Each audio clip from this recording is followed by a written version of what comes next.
How many players in NBA history entered the league dominating the game from day one, and still were never treated as the undisputed face of the league? How many athletes stack historic numbers, control entire games, terrorize defenses night after night, and yet always seem to be one step below in the public debate? Luka Dončić does things only legends have done. In his early 20s, he's already piling up records that Michael Jordan, LeBron James, and Larry Bird took decades to reach. Even so, when people talk about real impact, winning leadership, or a player who changes a franchise's destiny, Luka's name often comes with caveats, asterisks, and doubts. Why? This video isn't about highlights, stepbacks, or inflated stat lines. It's about something much deeper: how Luka Dončić became, paradoxically, one of the most impactful players in NBA history, and at the same time, one of the most overlooked in that regard.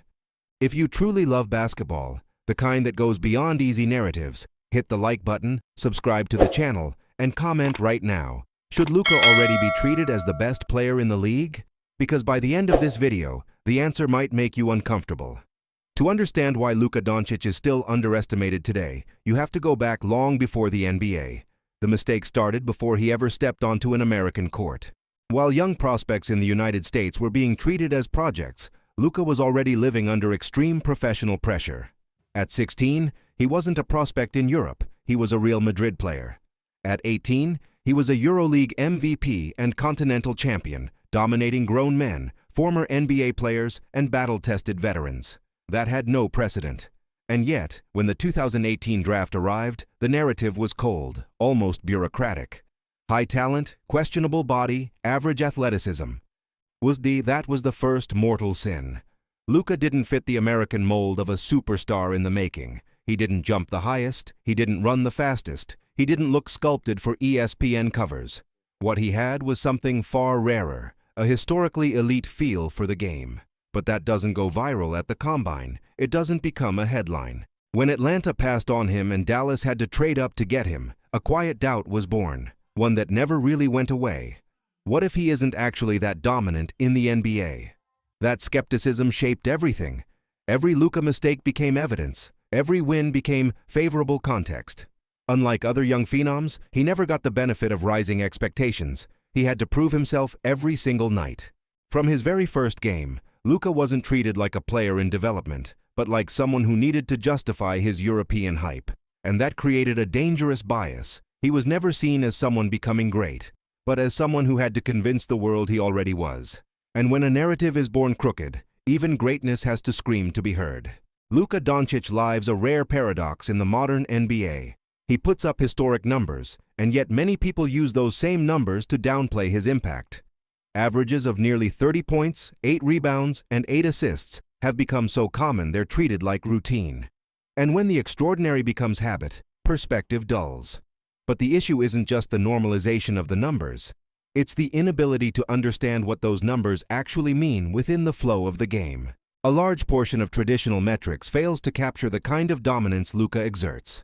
His impact isn't just in the bucket or the final assist, but in the constant collapse he forces on the defense. Every possession with Luka is a chess match. The defense has to decide whether to double, switch, protect the paint, or stay home on the perimeter.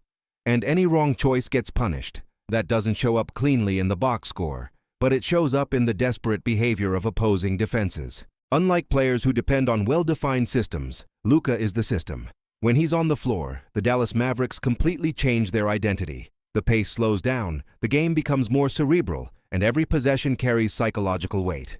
Teammates shoot better because they receive the ball with an advantage. Defenders commit dumb fouls because they arrive late. Coaches burn timeouts and adjustments just trying to survive him.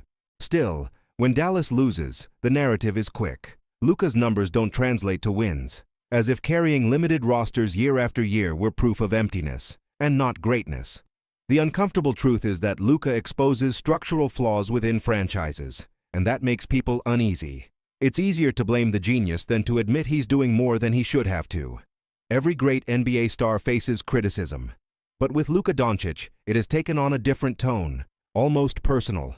The debate isn't just about his game, it's about his style, his body language, his arguments with referees. Little by little, the conversation drifted off the court and turned into a judgment of basketball character, as if dominating the game weren't enough unless it came packaged in behavior the league considers ideal. The media has played a central role in this.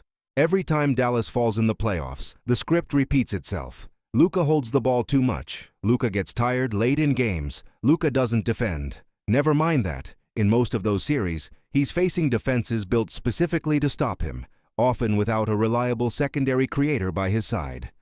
Responsibility turns into accusation. Being the focal point turns into selfishness.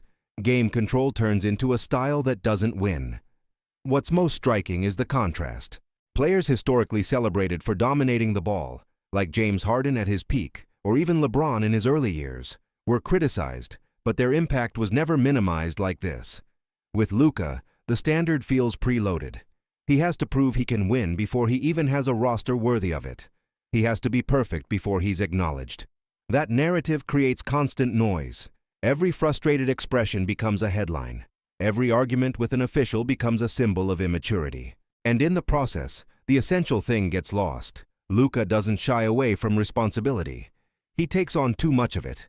He demands the ball in clutch moments, absorbs the emotional weight of failure, and comes back the next game even more dominant. But in the NBA, taking on everything isn't always seen as a virtue. Sometimes it's treated as a flaw.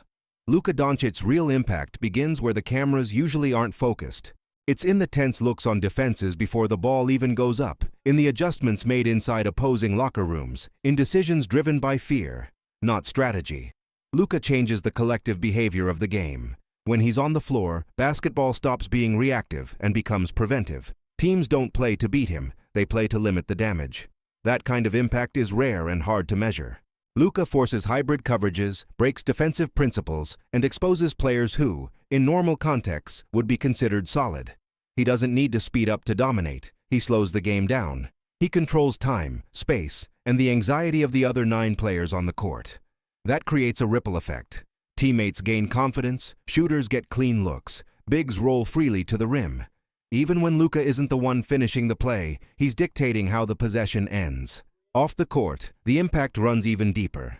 Luka is the face of a generation that grew up outside the NBA's traditional pipeline. He represents the game's full globalization, proving that intelligence, feel, and creativity can be just as deadly as elite athleticism. Young players from Europe, Latin America, and even the US see themselves in him, not in an idealized body, but in an elite basketball mind.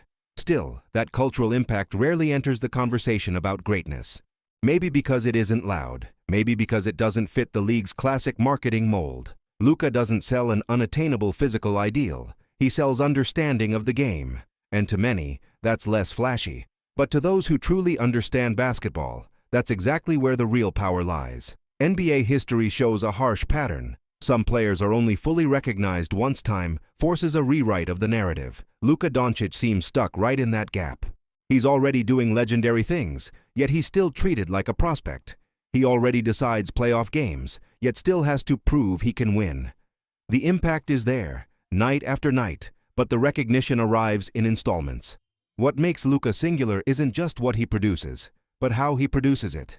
He turns limitations into strengths, average rosters into competitive teams, and chaotic games into contests under his control.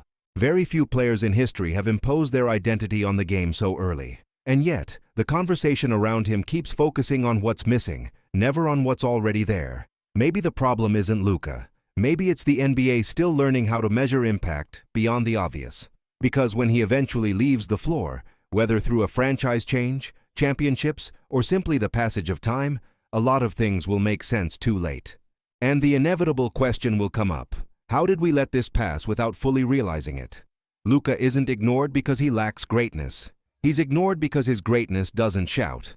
It thinks, calculates, and executes. Luka Dončić doesn't need to fit any mold to be historic. He already is. Real impact isn't just about rings, awards, or headlines. It's about how a player changes the game around him. Luka does that every single night. Maybe full recognition will take time. But when it comes, it won't be a surprise. It will be a historical correction. Now let me ask you, are we watching one of the greatest players in history in real time and failing to understand it? Drop a comment, share this video with someone who truly loves basketball, and subscribe to the channel, because stories like this deserve to be told the right way.